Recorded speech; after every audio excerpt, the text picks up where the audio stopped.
All right, coming in at number 1, the top dog, the leader, the captain, El Capitano. It's Brady Tkachuk.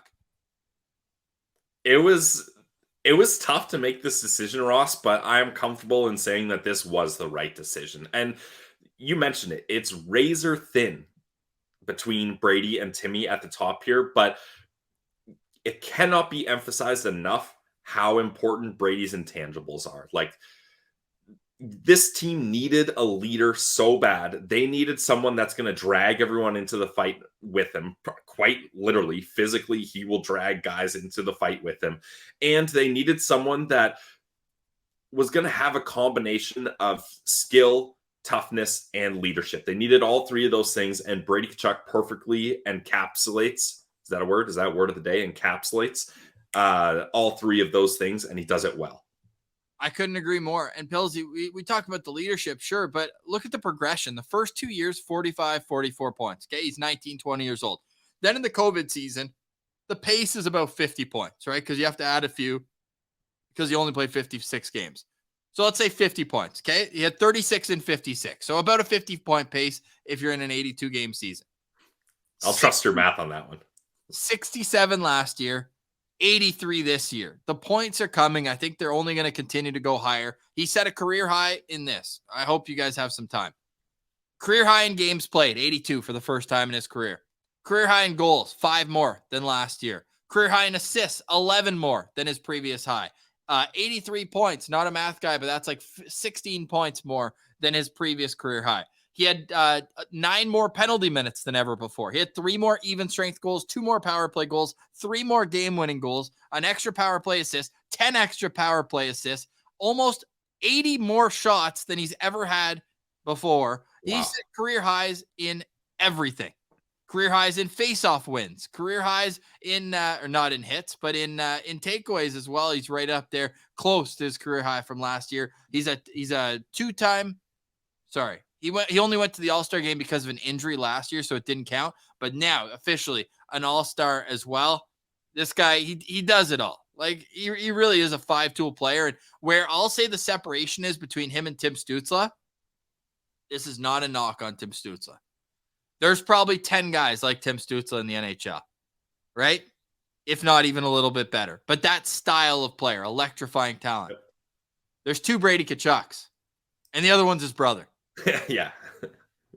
He's a unicorn. They don't make them like Brady Tkachuk. The fact that he's 6'4", 220 pounds also helps. I think he's only getting bigger. You can see the photo if you're watching on YouTube. So Brady signed for 5 more years at 8.204.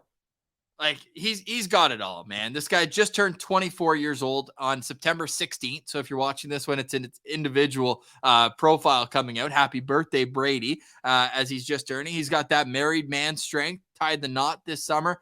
I really think you're going to see the boy Brady Tkachuk turn into the man Brady Tkachuk this year. My only knock on him, Pillsy, and I'll let you pick it up from here. Stop fighting people who aren't worth your time. Don't fight Jared Tenorti. Don't fight Zach McEwen. No disrespect, teammate. Yeah, I really hope he doesn't fight Zach McEwen. Again, I mean, they've gotten 2 rounds in. But he needs to pick his spots better about who he's fighting. I'm less so about when. I know some fans are like, hey, don't fight in certain times in the game. As long as he's taken off another team's talented player as well. If he wants to fight Jamie Benn, I don't care when it is in the game. Like his fight against Shea Weber or Blake Wheeler, like those guys in their prime. I don't mind that whenever it is. I love it. That's just my preference. Hate it or love it. I don't really care, but I love it. But just stop fighting like John Marino. You don't have to fight John Marino, dude. Like let's just work on that. And that's why you brought in a McEwen or whatever.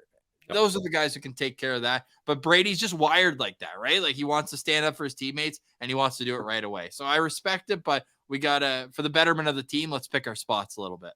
Yeah, I agree with that. And that's the thing. Like Brady has that Tkachuk intangible where he's gonna piss people off and get under people's skin, and hopefully that leads to him drawing more penalties. You don't want to be in a situation where other teams' pigeons and fourth line grinders get under Brady's skin and they have a scrap, and sure, Brady beats the wheels off them, obviously. But then as you're skating to the penalty box, that guy that gets 6 minutes a night is like, I did it. I got Brady Tkachuk in the box for 5 minutes. This is going to help my team out so much. I wasn't even going to play the next 5 minutes. I wasn't even going to play the rest of the period. And what I did is I got their captain and one of their best players in the box out of the situation for 5 minutes. So you can't let other teams get that up on you. So one stat that I'll pull up here, Brady Tkachuk was 5th in the National Hockey League in drawn penalties last year. Great. I want to keep that up. And if you look at the players who are ahead of him, McDavid is on a different level. McDavid only took 18 minor penalties last year and drew 45. Yeah. Absolutely ridiculous. You can't catch him. You have to trip him or hook him to stop him. Yeah. You have to. But everyone else in the 2 to 5 range, it's Michael Bunting, Dubois, Brad Marchand. They all took more than 10 extra minor penalties than Brady Tkachuk. Okay, Brady makes his hay because he had 8 majors. Dubois had 1, Bunting had 1, Marchand had none. And Brady also had 2 misconducts. Nobody else had any. So it's one of those where at least he's not putting his team down shorthanded as much. My mom would always text me and say, why is Brady always taking penalties? But I think he has done better at taking less minor penalties. And if he's going off at the very least, then yeah, we can nitpick about who's going off with him. But I do think he at least brings someone with him more times than not. Yeah, exactly. And that's the beauty of it. And just like we talked about his big frame, the way Brady plays, his office is right in front of that net. He's screening goalies. He's getting rebounds. He's getting all those inner slot shots. He's someone that just creates chaos, whether it's all the shots he's taking, the work he does in front of the net, the hits he's taking, the fights, calling out other teams' entire bench, whatever it is.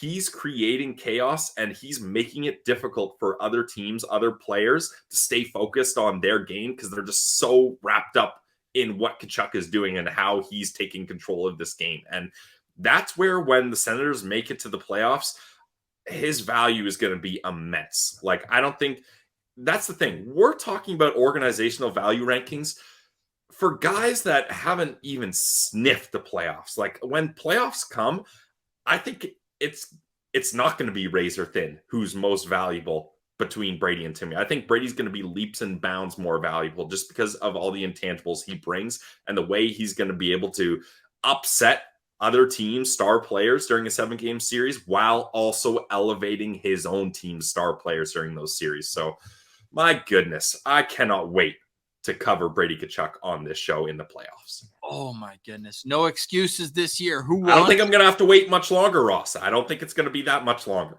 It can't be. God. We want it. And we want Brady Tkachuk to stay at number 1, which would mean that he has to take off a very hungry Tim Stützle who wants number 1 on this list. Rumor has it he's been telling everybody he's been hoping that he could be number 1, but Brady Tkachuk not letting that happen. All jokes aside, I bet you Brady Tkachuk would be number 1 on Tim Stützle's organizational value rankings for the Ottawa Senators. Now, Brady Tkachuk started at number 2 in 2020. He moved down to number 3 in 2021, but at the time did not have a contract, so we took that into account, and now he's been number 1 in back-to-back years. Brady Tkachuk coming in at number 1, completing our organizational value rankings.